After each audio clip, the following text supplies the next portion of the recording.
Hi, Siri.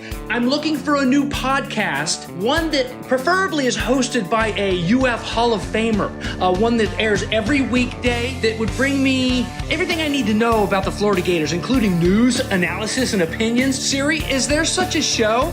Have you heard of PodUp with Matthews in the morning on Facebook, YouTube, Twitter, or any podcast platform? Oh my gosh, why didn't I think of that? UF Hall of Famer Shane Matthews has a show every weekday. I'm gonna go check it out tomorrow. Thanks, Siri. Good morning. It's a live edition of PodUp with Matthews in the morning, coming to you from the International Diamond Center studios, locations across the state of Florida, right there at Celebration Point in the heart of Gator Nation. Go check them out, International Diamond Center. Today's program will have JC, we'll have Graham Ball, who was at the game last night. Gators defeat South Carolina. Played well enough to win. Had some spurts where they didn't play great, but that's basketball. You ain't gonna play great every night. I thought we overpassed the ball, if that makes any sense. JC, you're on the Titan More Hotline. Yeah. You see a Comfort Tent. What's up? Well, happy Ash Wednesday to everybody today. This is the beginning of Lent, 40 days. We come from the earth. We go back to the earth. It ends on Easter, April 5th. This is an early time for Lent because typically on the calendar doesn't come this early, but just a few times during the years. But here we are. So for all you Christians out there, it's Ash Wednesday. All right, QB. So let's go with Florida sports real quick. Softball wins, baseball wins. Basketball wins. And basketball wins.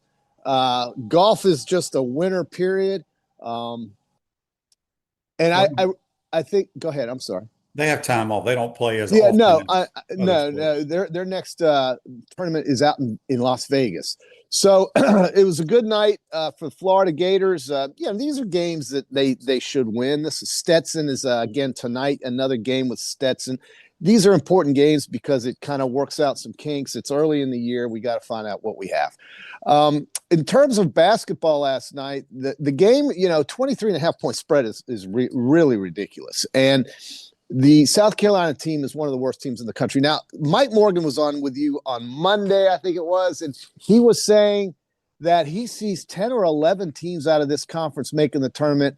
I'm not quite there yet. I would say closer to 8 or 9, but when I thought about what that number was, I said to myself, maybe he's right, because if you look at the teams that won't make it, you still land around 10. So let's talk about that. That's South Carolina. That's both Mississippi schools. That's LSU. That is Missouri, potentially. They're on the bubble. I think Georgia really helped themselves last night, beating Kentucky. 86 points at Rupp Arena. They were in control. They got their best player back. He's been out for about a week or two. So that helps. Dominique's kid. So maybe Mike is accurate in that assessment of 10 teams, which to me is a lot because remember, there's a lot of automatic qualifiers. There's no doubt in my mind the Big Ten is going to have out of 18 teams, they're going to have at least 10. So right there, it takes out a lot of space. But then I did think, maybe he's right. Maybe if you look at who's not going to make it, it's pretty obvious. But then we have a couple bubble teams. So I think it'll depend on how the next 2 weeks go. And then it'll depend on maybe the SEC basketball tournament, which I think is in Nashville. So that's where we go with that. Last night, if you watched Win with JC yesterday, the picks I had, it was a 3-4 night. So 4 losers, lost with Purdue, lost with Texas, lost with the Miami Hurricanes at home, who I still think are a pretty darn good team. But we lost Nebraska. But we won with Michigan State. We won with the over Texas Tech, JC. That's what Larry said. Texas Tech. Yeah, Larry's right. Lost that one, but won Michigan State. Won the over in the Kentucky game. And what was the other win? Well, there was another winner. I have to go through this a little bit more clearly. I think I had the over in the Purdue game, the over 156.5. So that went over. But, it was not a good night, not a bad night, not terrible. It's not like you got wiped out or anything. And tonight we have a bunch of games to look at. but I won't spend our time on here looking at that necessarily on what to pick or what to bet on, because we're going to do the Peachland Dental Picks contest with golf. We have that tournament in By the Los way, Angeles have you tomorrow. checked the weather out there? Are they going to be able to play this tournament? Ooh, you said it was going to rain like hell. So I just went with that, with what you said on Monday, but I haven't checked it. I know that the Palisades couldn't have the tournament last year because of the fires, but the weather today, I'll just take a quick glance while you read some. Yeah, so I was going to say here, Franklin on YouTube, brought to you by Quality Plumbing, says there are 12 SEC teams in Ken Palm's top 55. 12? Really? Yeah. Okay. Well, And then, JC, guess what I just got? Just got an email. But there's only 4 teams in the top 25 out of the SEC. So anyway, I just got an email from Coach Sumrall.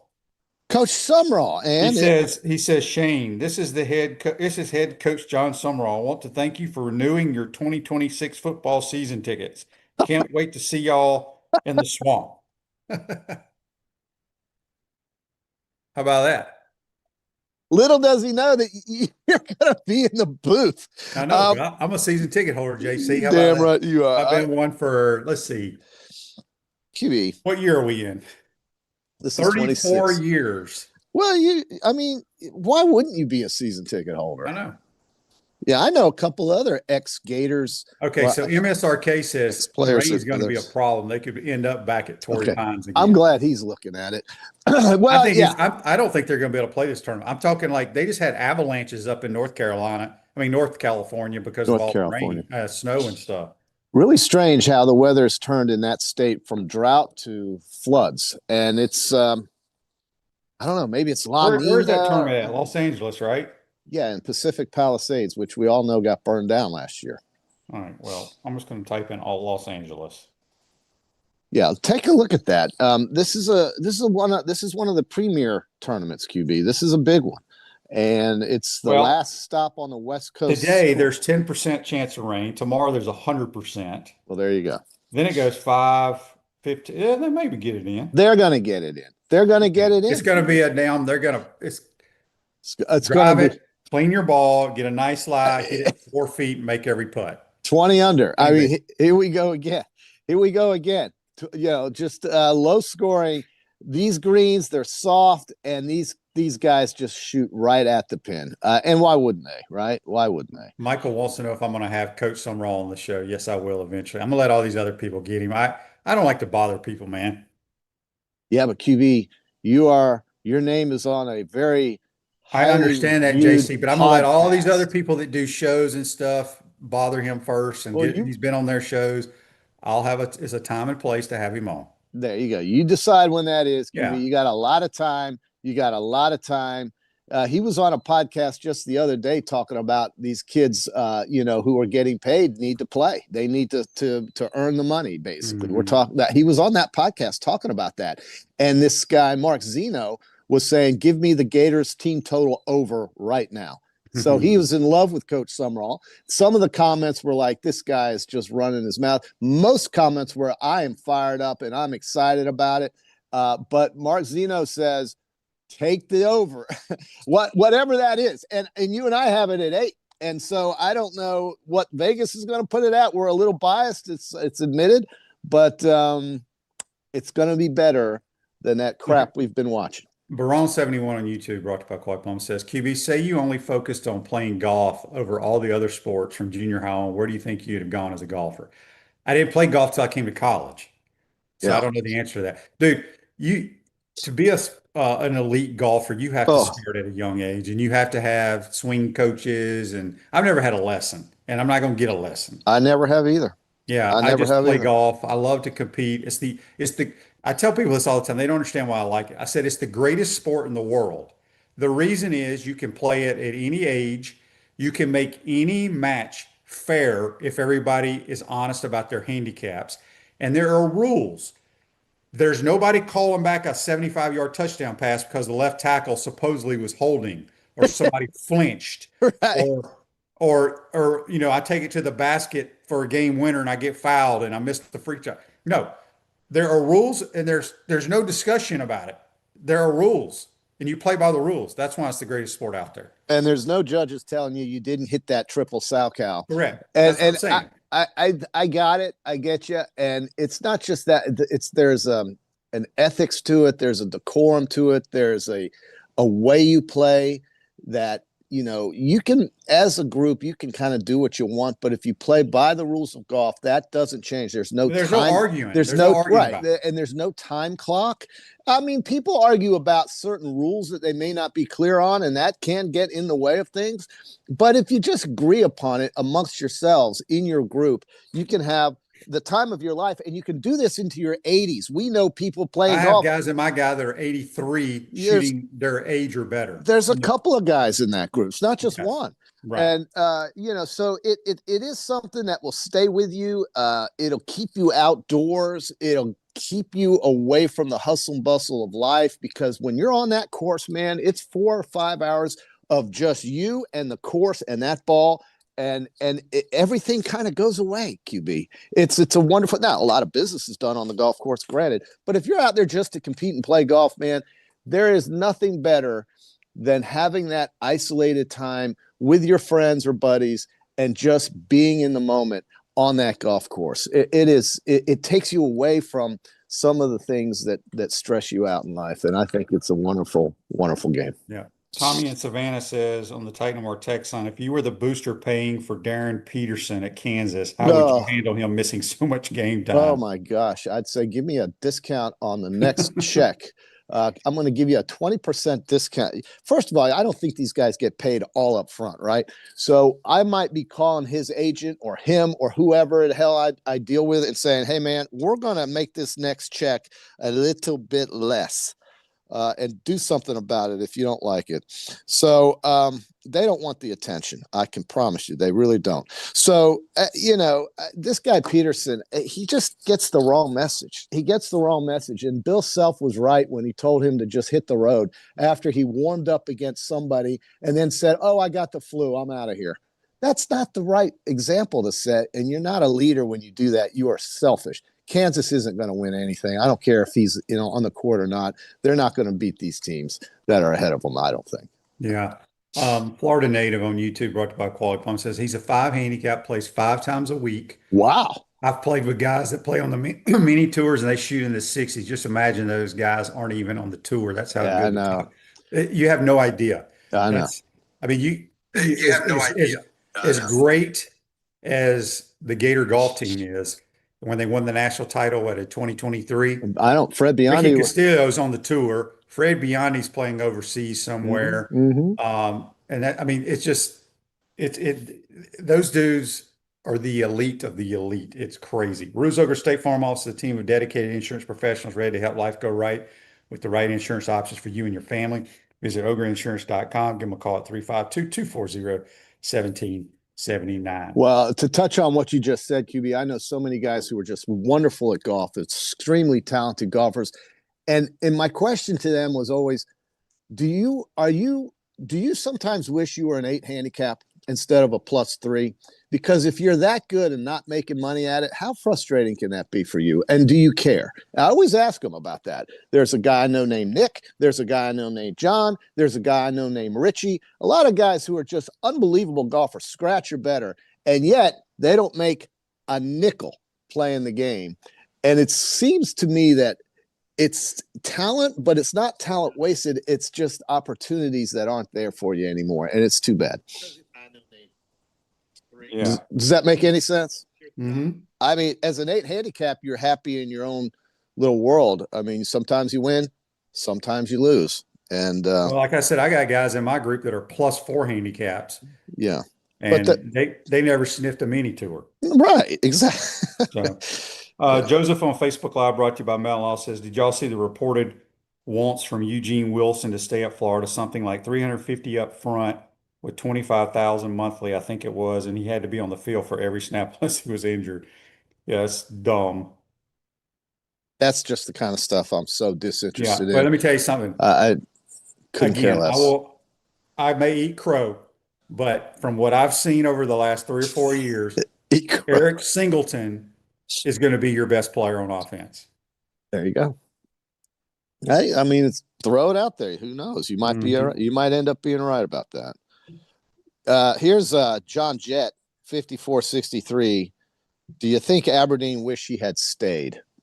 I don't know why he left, but Well, he got more money from Kentucky. I don't know if some kids may care that look, Kentucky's still going to make the tournament. Just because they lost to us and lost last night doesn't mean their season's over.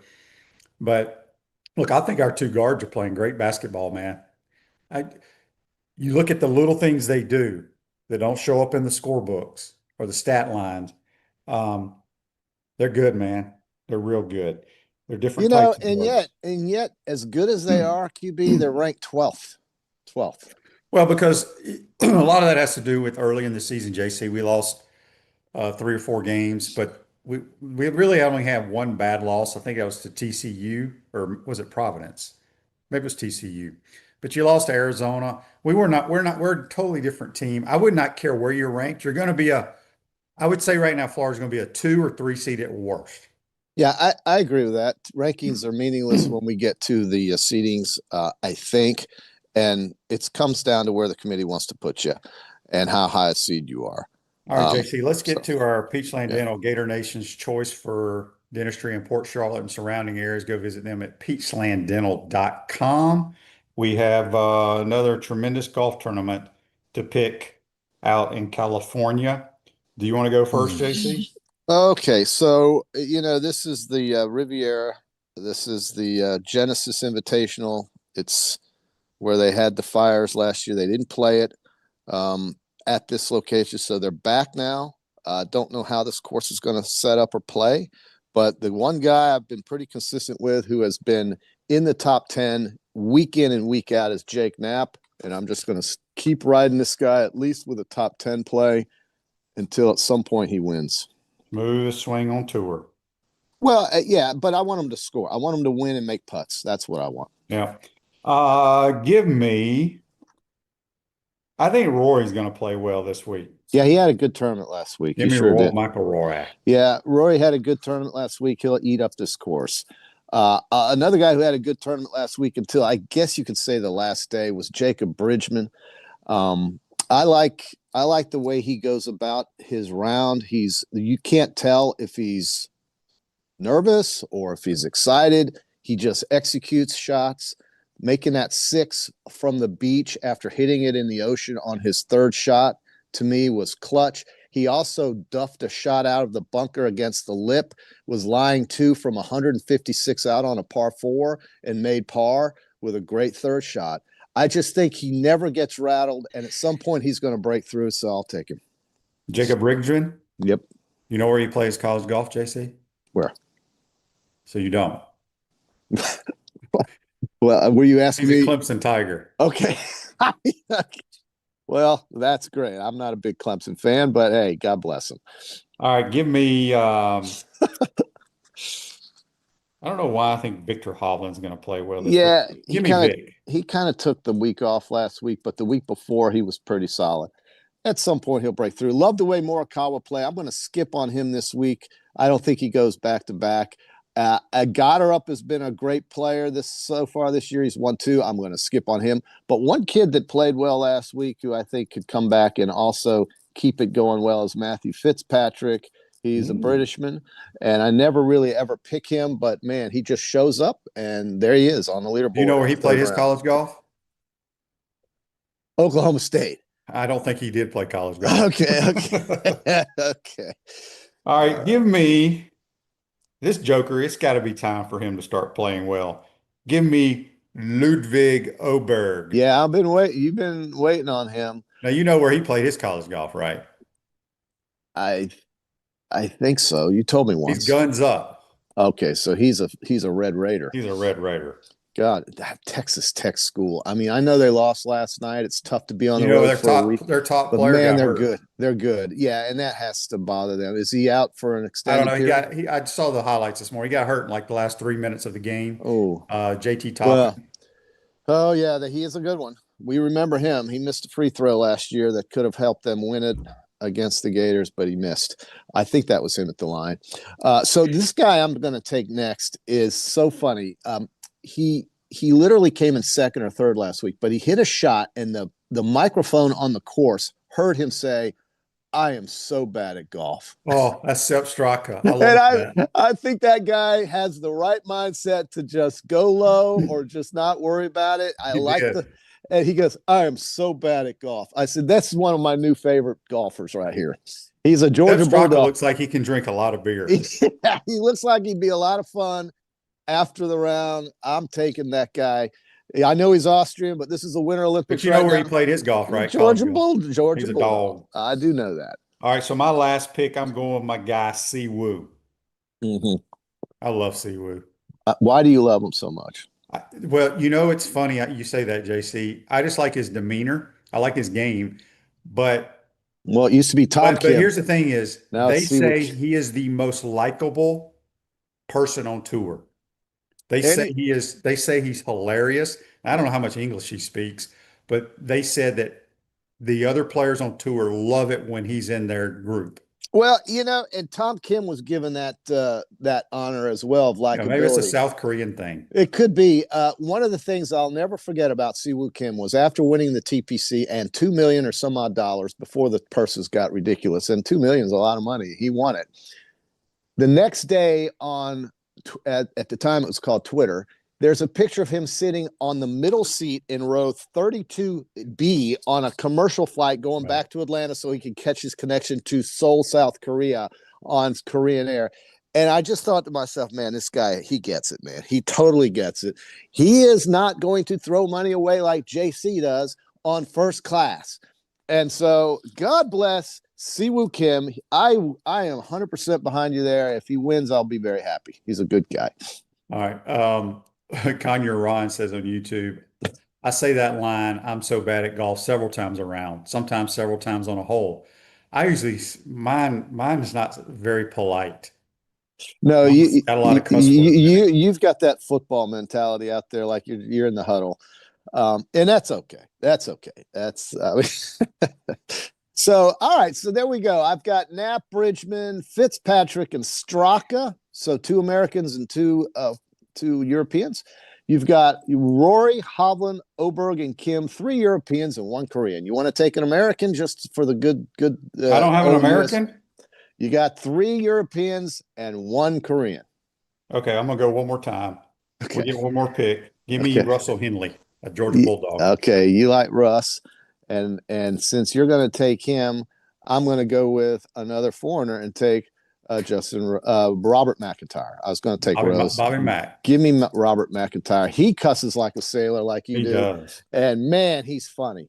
I think everybody likes Bob McIntyre, and he really gets into it when the fans start harassing him. He throws it right back at them. And when we had that embarrassing performance from the New Yorkers at the Ryder Cup, he did not back down. They were embarrassing as a gallery. Many of them, not all, but many were. And what they said to Rory's wife and how he treated him was just wrong. But they wiped the floor with us, kind of like we thought they would. This Day in Sports brought to you by Campus USA Credit Union, putting star power to work in your financial life over 90 years. Campus USA Credit Union. 2001 Daytona 500. I remember exactly where I was when this happened. Michael Waltrip wins the tragic race. Last lap crash claims the life of Dale Earnhardt, prompting sport to implement the new safety procedures. Yeah. I was in the Charlotte airport coming back from somewhere, but I'll never forget. I watched it too. QB, I saw it live too. I didn't think it was as tragic when it happened. I thought, he just went in the wall. It's too bad. But yeah, man, that was a bad day. That was a bad day. So anyway, Dale Earnhardt, he was one of the best. That's for sure. A lot of people are chiming in about the Rashada settlement. What's going on with that? So Jaden Rashada, he had that lawsuit against Billy Napier, the University of Florida, Hugh Hathcock, and all these other people. Well, they settled yesterday. Maybe Graham Hall knows how much. We'll ask Graham. Talk to Graham about it. It's ridiculous. The guy's, I think he's now at Mississippi State playing. He's been at like 6 different schools, never really played. He's probably made more money than I ever made in 14 years in the NFL combined. Think about it. It's a joke. It's an absolute joke. I'm surprised they settled. But anyway, sometimes you just want things to go away, I guess. I love it when people ask these golf questions. Frank wants to know, have I ever played with any women golfers? Are there any ones who are equal to men in putting? Oh, women are usually pretty good putting. Yeah, I've played with some. I haven't played with a lot of women lately. In college, I played with a lot of the girls on our team. Hmm. You can learn from these people. Oh yeah. Course management, different Oh types yeah. of shots, when to hit this, when to hit that. So, but they're usually pretty good in the short game, I So would I, say. I I heard Paula Kramer show us how to hit a ball out of the fairway bunker and what she does to make it get out. And so that's the closest I've been to a professional woman golfer was Paula Kramer. And she, I think, won the U.S. Women's Open one time. It was her first and only major, but she was one of the more popular golfers on the LPGA. She was an American, obviously. So Paula Kramer says when you're in the fairway bunker, look at the top of the ball and hit it like it's in the fairway, and you'll get it out. Just hit it, and it's Yeah. just so simple. But she said, don't look behind the ball. Don't try to hit it like a greenside ball. You just want to go right through the ball, look at the top of it, off it goes. Yeah. Somebody, I think it was Joseph asking about Austin Simmons. Did he go anywhere? Yeah, he went to Missouri, signed with Okay, Missouri. Austin Simmons went to Missouri, and Winnidad is staying at Ole Miss with another year. Okay, Yeah. And I think Diego Pavia is getting another year. he's gonna come back to Vandy. I think so. I thought he was having he's going I to did court not hear about it. that. I did not hear that. Well, I mean, that's his lifeline because it's not going to be playing for the Cleveland Browns. So, No, I mean, it's no. not going to be playing in the league. So, okay, well, I mean, whatever. Make football great again. More good teams out there. It's incredible. The Pac-12 is starting up again. The Mountain West has North Dakota State in it now. Um, they're all trying I to think get in. Sacramento State joined it too, or they Yeah. joined somewhere. Right. So you're going to have more. So I think we'll have instead of a Power Four or Power Five, we're going to Power Six conferences now. At some point, the playoffs are going to 16 or 24. And the Big Ten, before we leave, I know you're waiting on Graham. The Big Ten has basically floated down a memo saying we're going to 24, guys. And the SEC is going to get on board because this is how we're going to do it. And it's going to So include. they're going to do it like FCS, 24 games. Well, 24 teams? it's going to include some automatics from the two big conferences. It's going to include more teams from the other conferences, namely the ACC and the Big 12, and they're going to just basically get rid of these conference championship games and go to 24. That's the memo. It's in the news. You can just Google it. Big 10 2014 playoff. Tony Petitti is leading the charge. Usually, what happens is that, like during COVID, the ACC said we're going to play, and the SEC followed. And so I think the SEC is going to follow the Big Ten in this case. And once that happens, it's as good as gold. After this year, we have 12. But after this year, it's going to 16 for a couple, and then eventually end up at 24. And that's going to be the way it is because the conference championship games are looked upon right now as being too risky. And so that's where we're headed. I think we're headed by 2030. We're going to have 24 teams. That's the call. John says on YouTube, brought to by Quality Plumbing, Sacramento State's joining the MAC. Good gracious, are they going to be traveling a lot? Speaking of the MAC, we have an undefeated basketball team in the MAC. The Miami Redhawks. That's right. It used to be called the Redskins, and 25 or 6-0. It's a great story. I don't know how long that could last, but hey, man, let them go. Let them go.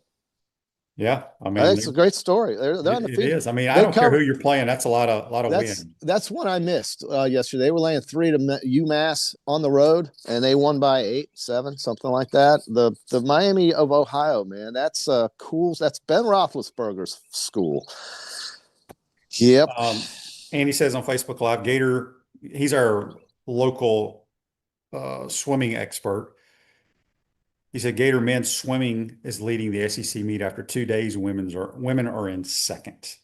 None of that surprises me. Florida is what they are in the spring sports. Pretty good.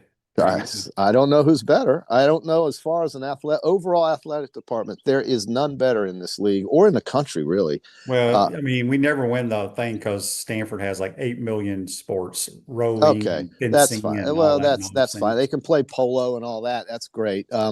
But I'm just waiting for them to bring men's wrestling back into the athletic department. Did they ever have wrestling here? They did back when before the O-Dome was built. They did it at the Florida Gymnasium, otherwise known as Alligator Alley. But it got wiped out after Title IX came in. It just got wiped out because they just couldn't keep up the number of sports. So, but they did have men's wrestling back in the 70s. They sure did. I went to a match.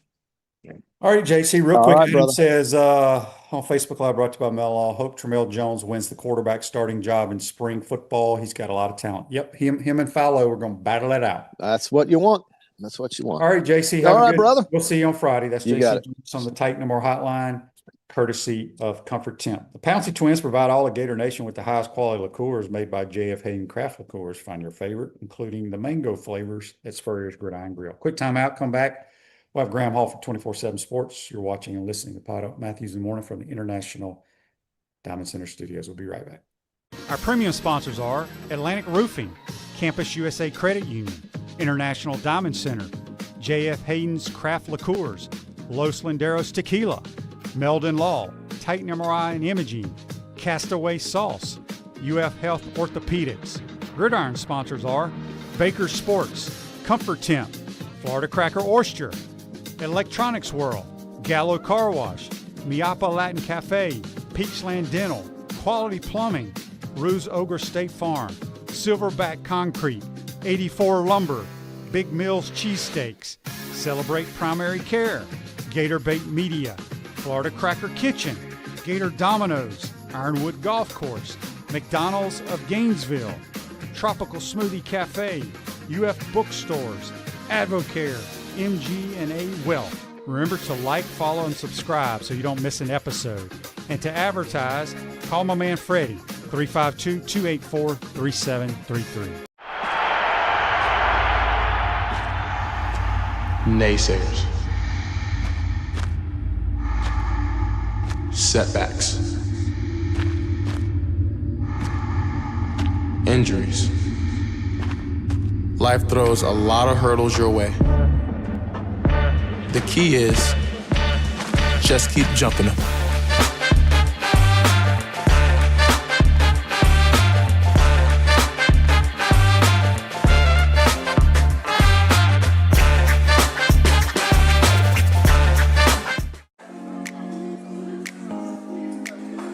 Coach, you know what always impressed me? How you beat Florida State to win the 1996 national championship.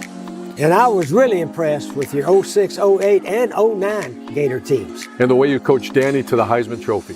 A lot like what you did with Tim Tebow. You know, you won more SEC championships than you lost home games at the Swamp. And you had plenty of super games in front of our Gator Nation. Yeah, there really is something special about the Swamp. I guess that's why we say about the Swamp, only the Gators get out alive. To the Swamp and the Gators, with the best beverage served at Spurrier's Gridiron Grill. 100% agave Los Landeros Tequila, aged in bourbon barrels for a smoother taste. I think you mean head beer coach, 1966 lager, a crisp, light, bodied lager for easy drinking. Nope. Los Landeros Tequila, smooth enough to drink neat and bold enough to elevate a cocktail. 1966 lager, enjoyed on game days in the fall or whenever you need a winning cold brew. Los Landeros Tequila. 1966 lager. Los Landeros. 1966 lager. Y'all stop bickering. Okay, you're both wrong anyway. The best thing Spurrier's Gridiron Grill offers are Jerry's famous chocolate chip cookies.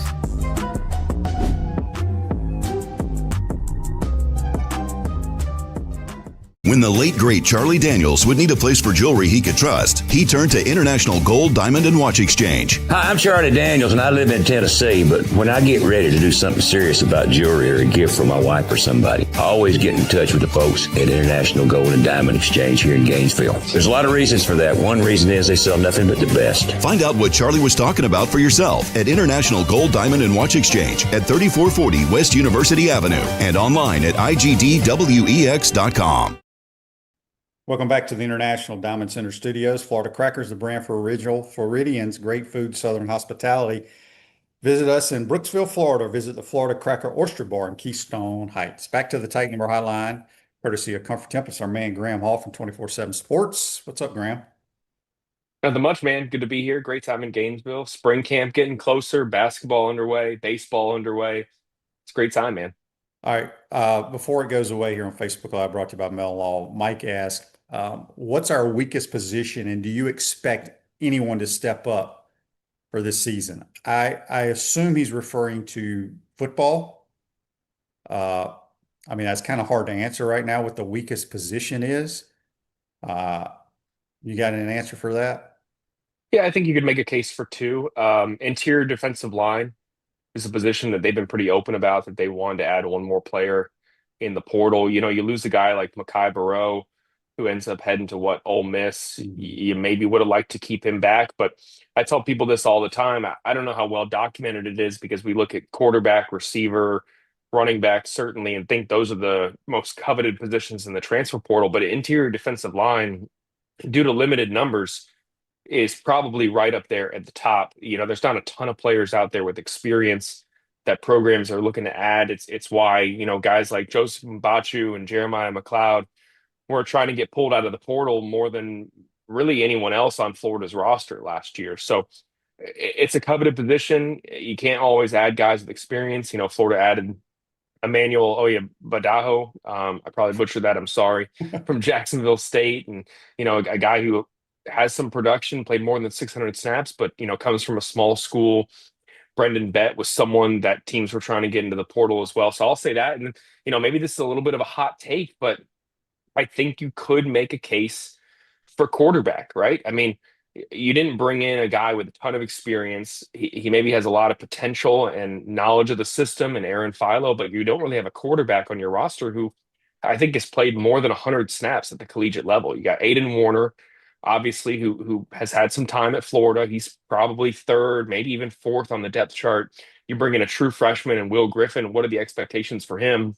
He returned Tramel Jones, who didn't play a ton last season. Yeah, he had the half against Long Island University, but really just limited snaps after that. He played the half against Kentucky.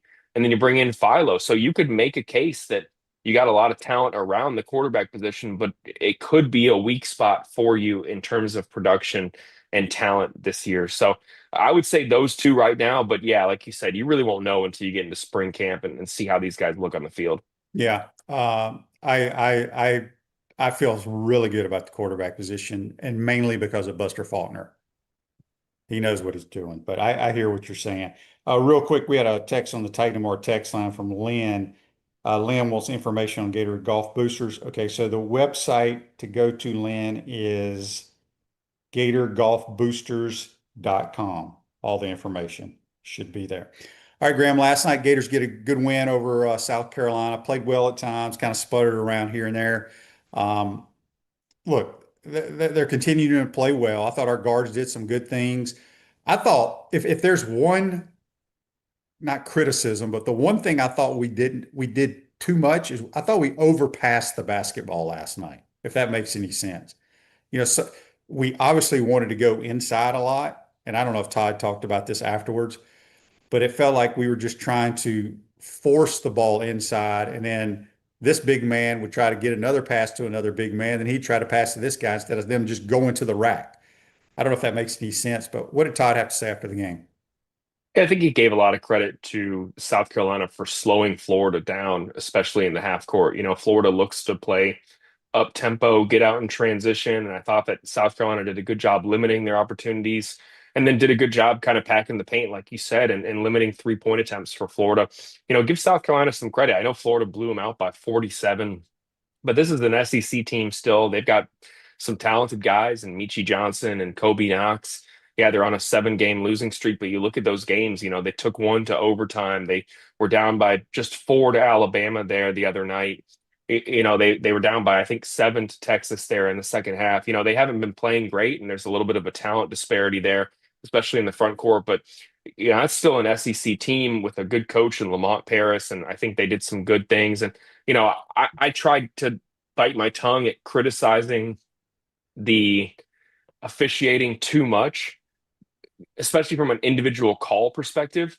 But the amount of whistles last night and the unpredictable whistles, I think, made it a little bit tough for a team like Florida to stay in an offensive flow. Florida would like to play 2-3 minutes, at a time without hearing a whistle. And when they do that, they can go on a 10-0 run in a matter of 2 minutes. And just the unpredictable whistles that they faced, both teams, obviously, but I thought it hindered Florida a little bit more in that contest. And I'll throw another factor in there that I thought was kind of the culprit. And Todd didn't come out and say this, but I think he would acknowledge it. This was the first time this season where Florida had played 3 games in a span of 6 days in SEC play. And you get into middle of February, and I'm not saying, these are young guys, 19, 20, 21 years old. where they can still go out there and play 30 minutes a night. But I think maybe fatigue caught up a little bit to them last night. And this was a game facing a team that you beat by 47, where you could allow yourself to maybe catch an extra breath that you're not going to get against, like a Kentucky or a Tennessee or an Alabama. So I think those factors were in there. But, I think the most poignant thing that he said last night was that they can win a game by 14 against an SEC team, and we can find some way to kind of say it's a disappointment. Fans and media alike. That's just the level of expectation right now with the Florida basketball program. I mean, national championship winner last year, playing really, really good basketball right now, 6 in a row. And we can sit here when they were up 22 with under 3 minutes remaining, and then they empty the bench, put in Olivier Ryu, Victor Mikic, the freshman, and then that win is only 14 points. That doesn't look nearly as good as 22. And we can still find a little bit of ways to criticism because they're in this phase where they're so good that all you can really talk about are the minor improvements or the minor mistakes that they made in a contest. And I think last night kind of was an indicator of that. Graham, I mean, you were close to the basketball team covering them last year, and you're there daily now during basketball season. Do you see a difference, or are they about the same from, swaggerness? Is that a word? Swaggerness? Yeah. Their swagger, confidence, because, they're rolling right now. And I do think, regardless of the 3-point shooting, I just think our guards do so many other things well that the other guards last year didn't. But obviously, we need to knock down some shots. But kind of compare the way the team acts around you guys, or just the feeling the vibe you get from this team right now compared to how last year's team was. Yeah, I think they've got a really, really good mix of, I don't want to say overconfidence, but they're brimming with confidence while remaining humble a lot of times. Ruben Chinyelu, I'll start with him. He's playing with a ton of more confidence, and I'll use that word swagger out there while remaining extremely humble, knowing that there's things he has to work on. But he takes a lot of pride in playing up to his level of expectation. Urban Klabsar is a lot more comfortable as well, and not in his head as much, and knows his role. And that's led to a lot of confidence. And, Xavier Lee faced a lot of criticism early in the season, but he's playing well right now. He's not going to be a guy who goes and gets you 15 every single night, but like you saw last week, he can get you 20, 22 a night and be really, really good at attacking. He's got a similar level of approach to things to Walter Clayton Jr. And I don't know how well that maybe comes across in some interviews or even his on-court play, but he's so even-keeled. You're not going to see this guy emotionally upset or too high or too low in one direction. I mean, he's got just a lot of quiet confidence in himself that I think translates on the court. And then, you got Boogie Fland, who's got the Bronx mentality, who, he's never going to lose any confidence on the court. Even if he goes 0 for 7 to start a game, he's still going to want to take the next shot. And sometimes you hate that, but sometimes you love that, especially the coach, where a guy is not going to, let his play be dictated by the shots that he missed before. And then Thomas Houck is just, as cool as can be, honestly. I mean, that is a guy who, not to use a cliche, but it's infectious to play with him because his energy just translates. When you see him sprinting down the court and you're a smaller guy, or, even a larger guy like Ruben, and you see Thomas beating you down the floor, that kind of inspires everyone around them. And so I do think they have a similar level of confidence. Maybe they don't have a guy like Elijah Martin, who was just like a different breed, man, of intensity. They may be missing that a little bit, but otherwise, this team is extremely confident. And like I said, the good mix of humility, knowing that they have a lot to work on. They have played really well, but haven't played their best game yet this season. And so I think that's one of their best traits from an intangible perspective is the mindset of these guys. Yeah, Buck's question for you on Facebook Live, brought to you by Mel Law. What's the path to a 2 seed? Yeah, win out. I mean, if they win every game the rest of the way, and then they'll get a top 4 seed, probably the 1 seed in the SEC tournament if they win, their next 5 games here to finish the regular season, and then you win 3 games in Nashville. That's a 15 game win streak to end the season. I mean, I don't know what the AP voters are looking at, but from a metric standpoint, they're going to be 4 or 5 in Ken Palm or Torvik, and they're already, top 10 in the net rankings. And there's going to be some teams ahead of them that stumble. I'll be quite honest. You look at the teams that are ahead of Florida in the AP poll, I'm taking Florida against all but 3 of those teams right now at a neutral site, just the way that they're playing. I mean, Duke, UConn, Arizona, maybe you could make a case for Michigan as well. I think Michigan's a really, really good team, but the Purdue's and the Kansases and the Nebraskas, Illinois is ahead of Florida in the AP poll, and Florida beat them by 10 in a preseason scrimmage when, yeah, they were both missing some guys, but Florida didn't play its best in that game. I mean, I understand the hesitancy of some AP voters to put a team, in the top 8 who has 6 losses when you're looking at teams with 1 loss or 2 losses who should deservedly maybe be ahead of them in their eyes. But this is a team that, look who they've played, look how they're beating teams. The stat that I've used a ton to make people think a little bit differently about Florida's losses is the luck rating on Ken Palm. We always kind of, for a long time, you couldn't quantify whether your team got lucky or unlucky. It was kind of up to a fan's perspective. You'd sit there after a game and be like, oh man, we got lucky to win that one, or we got unlucky to lose that one, and we missed too many shots. Ken Palm does its best at quantifying luck based on your expected makes versus your actual makes in a game. Florida's in the bottom 12% in luck rating in all teams in college basketball. They're around 335th out of 365 teams. And you look at all the teams ahead of them in the top 10, they're all in the top 50. So you could make a legitimate case that, yeah, Florida has lost some games, but they also got really unlucky, and they're still sitting here in the driver's seat in the toughest conference in college basketball. So all those factors, if Florida wins out, if they win the SEC tournament and the regular season title, we're not going to be talking just about 2 seed. It would be a travesty if they win every game the rest of the way and they don't get a number 2 seed. I'm saying if you win 15 straight games in the SEC going into March Madness, you should be a 1 seed in my eyes. I don't care if you have 6 losses, 5 losses, whatever it is.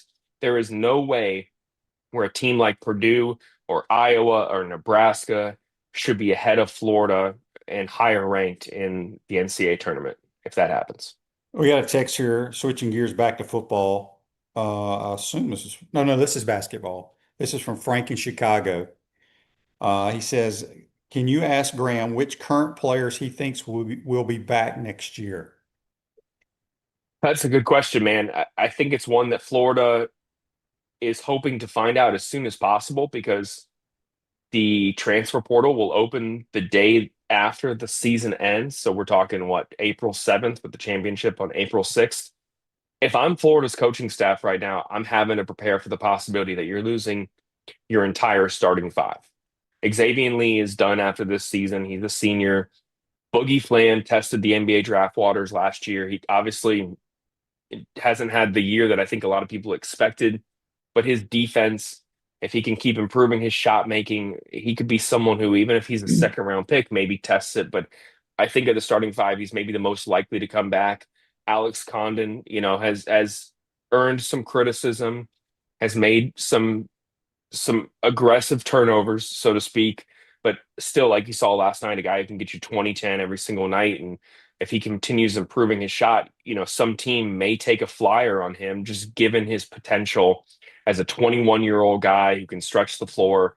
I could see him, based off of last year's decision, choosing to go.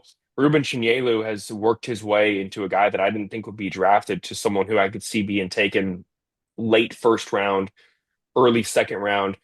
I think that the biggest plus for Chinyelu's NBA draft stock is how much he has improved in 1 year. His offensive touch has made incredible strides in 9 months. He's able to knock down shots, from the wing. His 3-point shot does not look that bad. What's it going to look like in 5 years if he keeps working on it? He's a monster rebounder.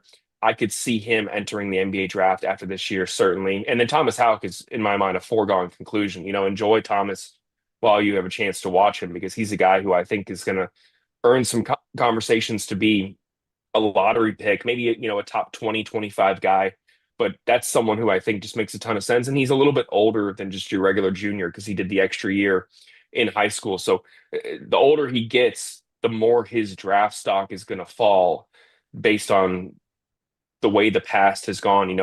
It's a lot different to be a 22-year-old than a 23-year-old entering the NBA draft because teams want to have, young guys they're going to get a lot of years out of and develop them. So I think those four guys right there just are, in my opinion, very likely to enter the NBA draft. And then you're talking about having to rebuild your entire starting five.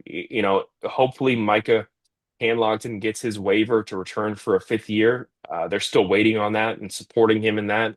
And hopefully he gets some clarity here on that. And then I think you're talking about, if he doesn't, replacing five guys. And that's a tall task, certainly, for this coaching staff. So I think they could end up losing five guys to the NBA draft after this season or due to eligibility. Yeah, it's going to be interesting for sure. You're an NBA guy, right? I think you follow Yeah. the NBA pretty closely. How do you like Ruben is an interesting guy to me because, I don't really watch the NBA much now, but I'll watch the playoffs and then you look at the scores, 135 to 127, there's like no defense. Can his game or can a team use him? Because I feel like all they care about is offense in that league. Yeah, I still think there's a premium still put on guys who can impact you at a high rate defensively. You could make a case that a defensive guy is actually more valuable because there are an abundance of players who can go out and get you 20 points every single night that if you don't follow the NBA closely, you'll look at a box score and be like, who even is that guy? He just had 25 points. I do think that offensive players are a dime a dozen, and guys who hone in on the defensive level, similar to Elijah Martin, and then continue to expand their offensive game. I do think there's a place for him. I think the biggest knock on a guy like Ruben and even Alex Condon is shooting. Defensive guys are absolutely valuable, but you look around the league, I don't think there's 10 starting centers who can't at least space the floor in some way. There's still the Ibaka Zubaks and the Robert Williamses of the NBA, but guys who have a long career in the NBA at the center position are ones who develop a shot. 5 years ago, if you saw Andre Drummond take a three-pointer, you would be like, what is this guy doing? This is an ugly shot. Now he's someone who can go out and space the floor. He's only going to play 15 minutes for the 76ers, but he can knock down corner threes. Same thing with Brook Lopez. There's a reason Brook Lopez is still in the league, and it's not because he is banging down in the low post. He's stretching the floor, comes in for a few minutes a game and knocks down a three. That's why he's played, 12, 15 plus years in the NBA at this point. So you have to be able to shoot. It's the biggest knock from not just a current standpoint on Alex Condon, but for his NBA standing, is that the three-point shot at the four position in which he'll play is almost a requirement in this day and age. If you cannot knock down threes in the NBA, your odds of playing a long time in the league absolutely go down. So I do think the defense is very valuable, but shooting is what's going to dictate whether those guys have long careers in the NBA or not. Okay, real briefly, we got a lot of people chiming in about the Rashada deal. You got any information on that? No, I don't. I wish I knew what happened in the courtrooms. I can speculate a little bit, and this is all speculation, but the sooner this went away for not just Billy Napier, he's got a fresh start at James Madison, lower expectations, even with a team coming off making the college football playoff. It behooves him. It behooves Jaden Rashada. It definitely behooves Marcus Castro Walker.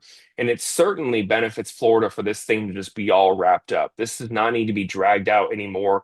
The only people who win by it being dragged out are the lawyers. Florida was paying for his legal counsel. They obviously wanted this to go away. It's a fresh start in Gainesville.